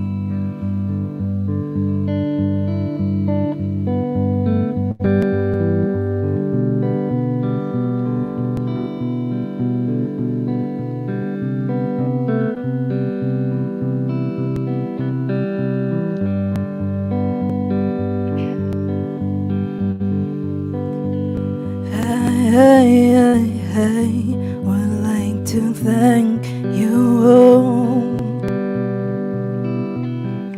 Feel like everything you do is the essence of truth. You glow and your glow glows and grows, and it goes where it goes. And you share it so generously. Thank you for sharing with me.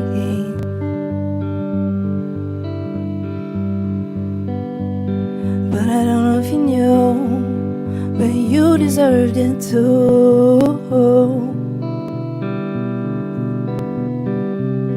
And I don't know if you knew, but I was waiting for you.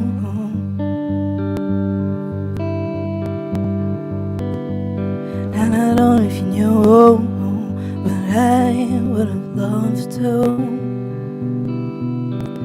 I would have loved to share love with you.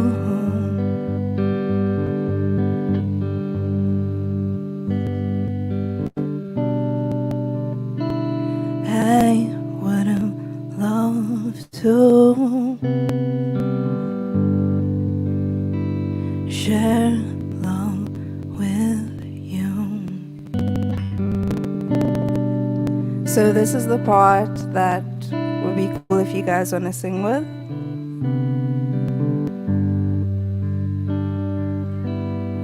So it goes like this.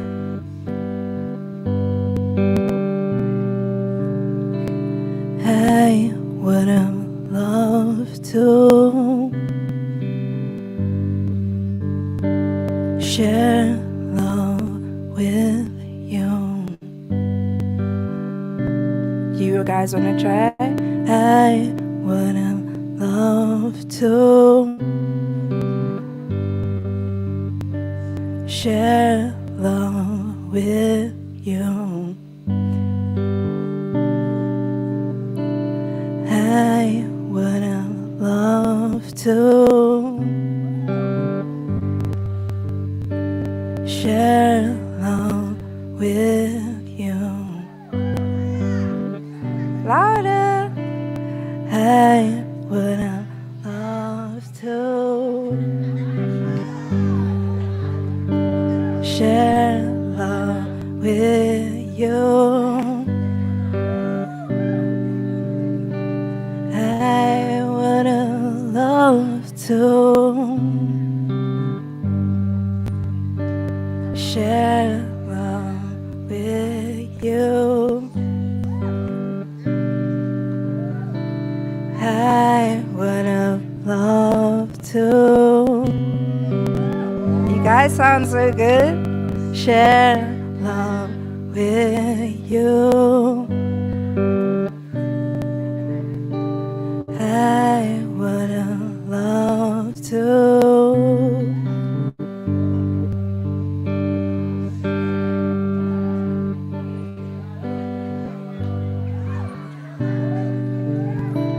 I would have loved to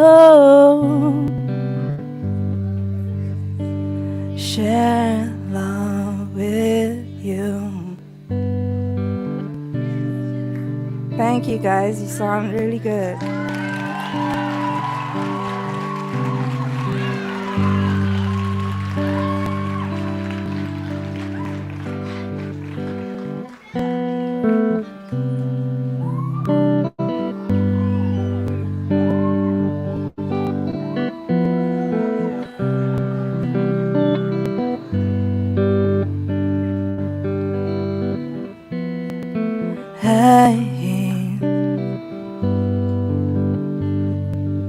I would have loved to have shared love with you.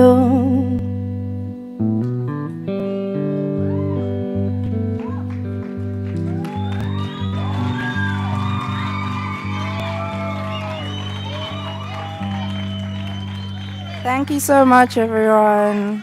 Enjoy the rest of your evening.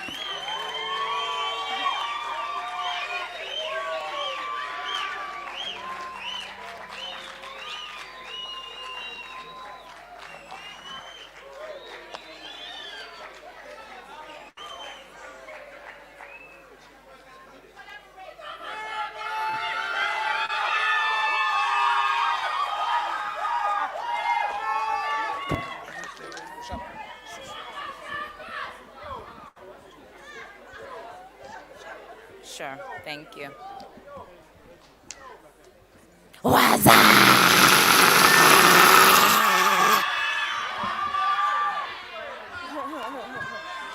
Hi. My name is Noma Shenge, as the lady has so kindly mentioned. I'm so excited to be here with you tonight. Thank you so much for having us. Thank you to the Department of Arts and Culture. Thank you to Afro Arts. Thank you to the Soweto Theatre for hosting such an important event. You know, I read earlier that Nadine Gordimer was 15 when she released her first novel. 15. It broke internationally. To think that her calling reached her before even maturity, you know, 15. What were you doing when you were 15? What were you guys doing when you were 15? 15. So that's pretty incredible. And that's why we're here to continue to celebrate her legacy. We're, you know, here to acknowledge everything that she did, all of her contributions to the goodness of the world, and we hope to also contribute well to the world. And so I'm gonna do 2 works tonight that I think really celebrate her legacy. You let me know after the show if you agree.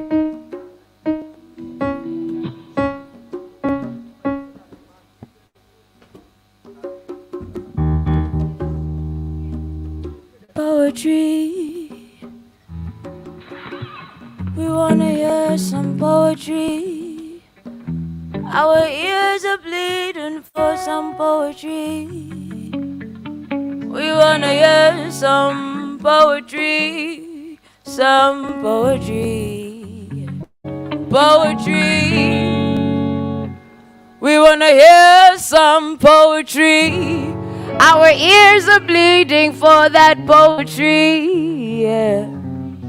We wanna hear some poetry, some poetry. Poetry, sing it with me. We wanna hear some poetry. Our ears are bleeding for that poetry, yeah. We wanna hear some poetry, some poetry.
to let my people go.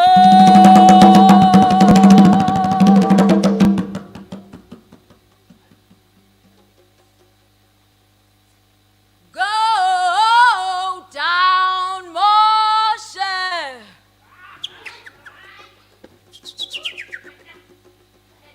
Way down in Egypt land.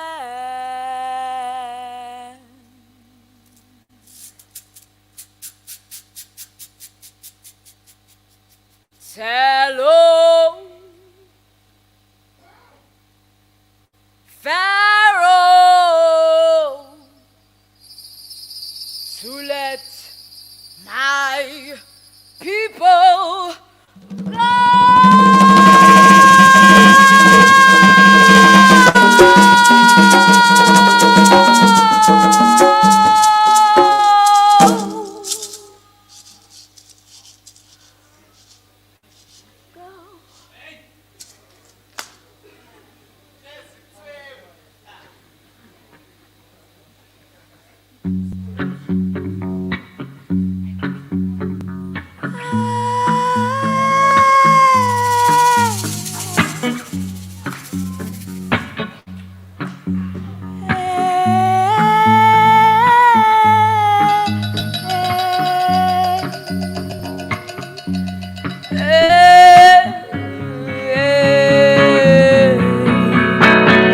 When Israel was in Egypt land, let my people go. Oppressed so hard they could not stand. Let my people go. So the Lord said, go down, Moses, way down in Egypt land, and tell Pharaoh to let my people go. When Israel was in Egypt land, let my people go. Oppressed so hard they could not stand. Let my people go. So the Lord said, go down, Moses, way down in Egypt land, and tell Pharaoh to let my people go.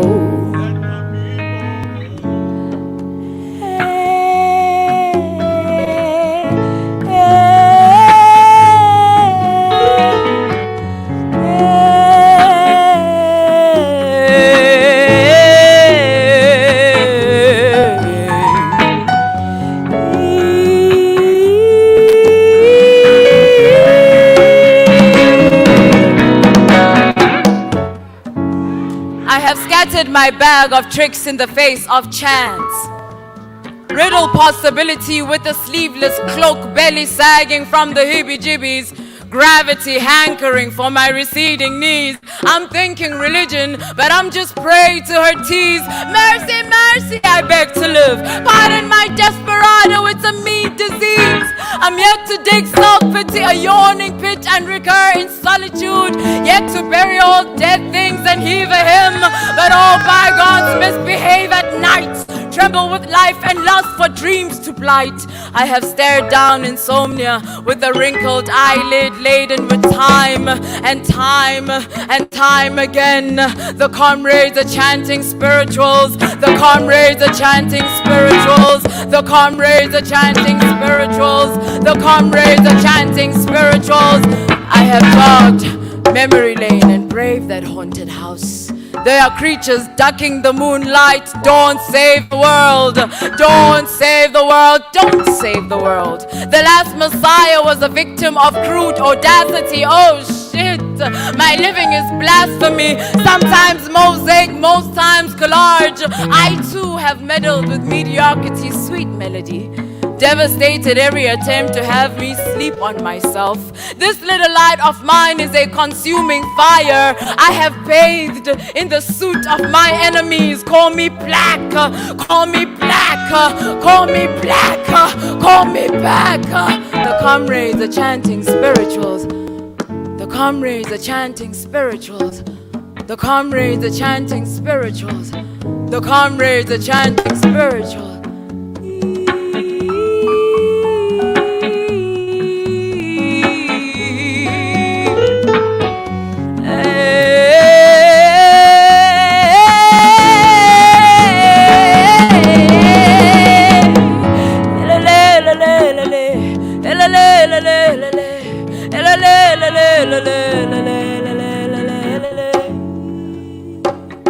You pagans will perish with your white gospel. It's all black, everything now, all lack, brimming full. How? We are redeeming all stolen goods and cluttering ourselves back to form. Bow. Shouldn't have tampered with a wild thing at rest. Time is disloyal, her arms swing in karma foul. Should have been more clockwise, clown. We're out here taking your demise, correcting your gaping error, lose the frown. The comrades are chanting spirituals to the zealots, child. A fated crusade anticipated since slavery. A holy shadow ascends to strangle your vanity. A black cloud reigns over you. All hail the exiled, for they have returned to reclaim themselves. Repent, repent, repent, repent, repent, repent. Repent, repent, repent, I say repent. The monster of your making thinks your limbs are for the taking.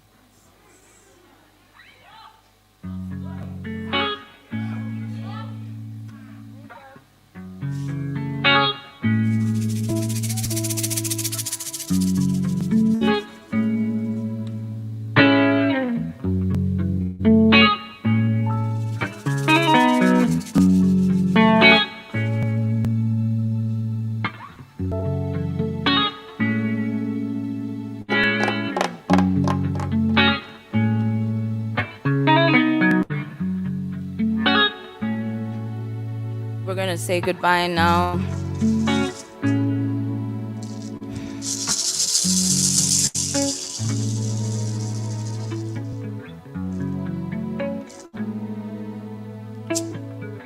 The scandal of how you beckon breath, diaphragm bellowing to the winds of change. You belch your greed. To your surprise, your body humbles you. Knows restraint, disciplines your living. Some see your thirst for tomorrow as a passion for drowning. Your lungs are no stranger to water. Why not perish the ocean? You are 7 parts water. Why not be the ocean? A raging diaspora, summoning the elements to mingle within you. Violent chimes collide to declare your coming, a tempest to prophet the waking of a savior. Oh, Judas, you awkward creature, did you not know that I know? There is a season for everything, and then a season for all things.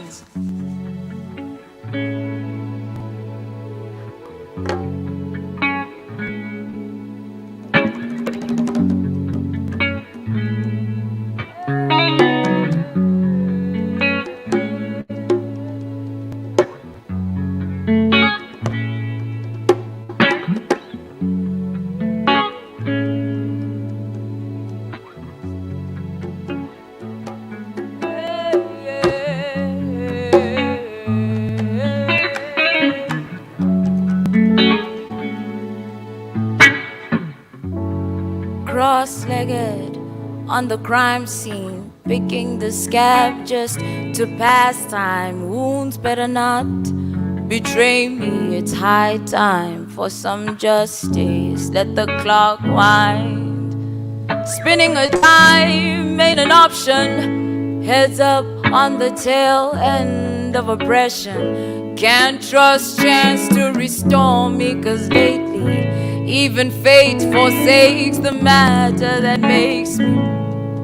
So I craft my own path, scribbling possibility, mimicking ancient sorcery, exercising my alchemy, casting out all the tyranny, harnessing all my energy from the insult and injury.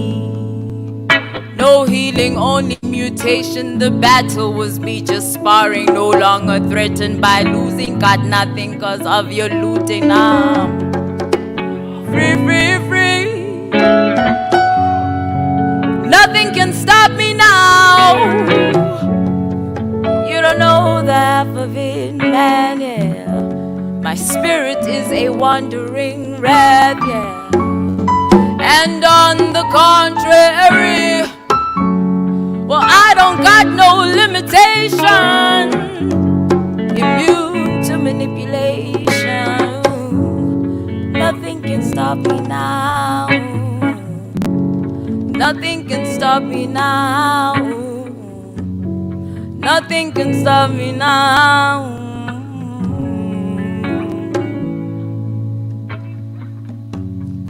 Nothing can stop me now. Nothing can stop me now.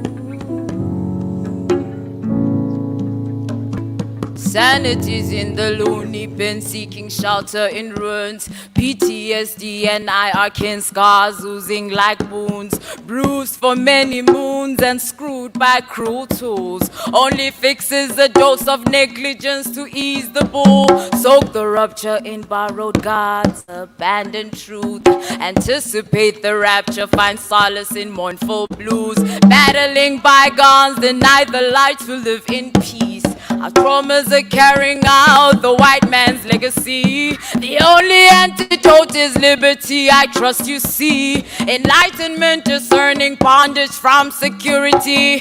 Wounds create monsters, this is the Bantu hour. No comic relief though, only less love is ours. Dormant seeds can thrive, don't let the slumber fool you. Tears will water the courage, don't act surprised, I warned you. Resolution upon us, leaving the ruins behind. Go on, take back your power, it's in the lost and found. I'm free, free, free, hey.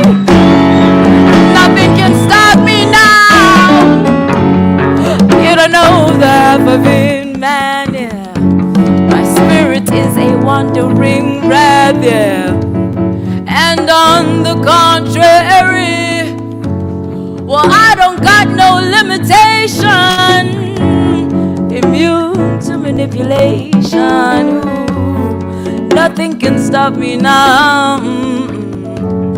Nothing can stop me now. Nothing can stop me now. Nothing can stop me now.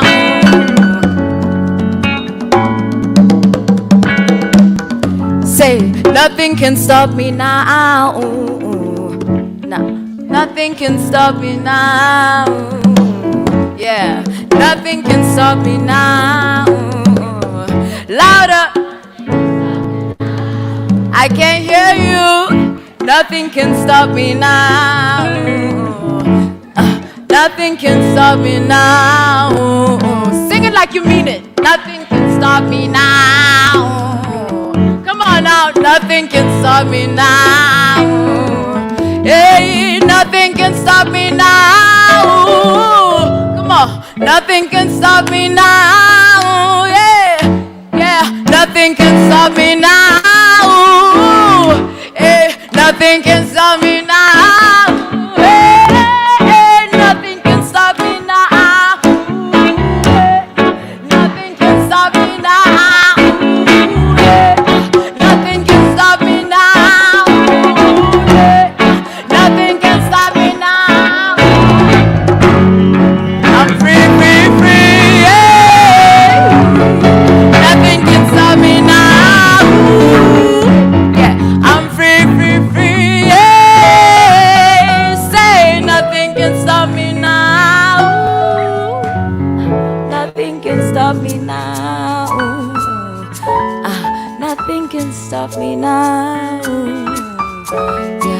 Nothing can stop me now.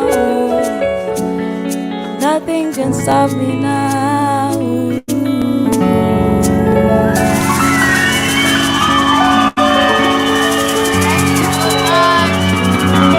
This is Randy on percussion, Gosana on keys, and behind me Tito on guitar. Thank you so much. Thank you.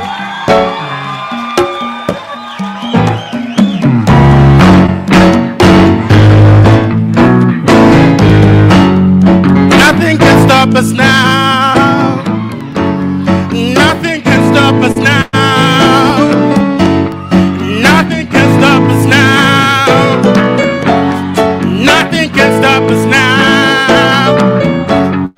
Nothing can stop us now. Nothing can stop us now. Nothing can stop us now. Nothing can stop us now. Nothing can stop us now. Nothing can stop us now.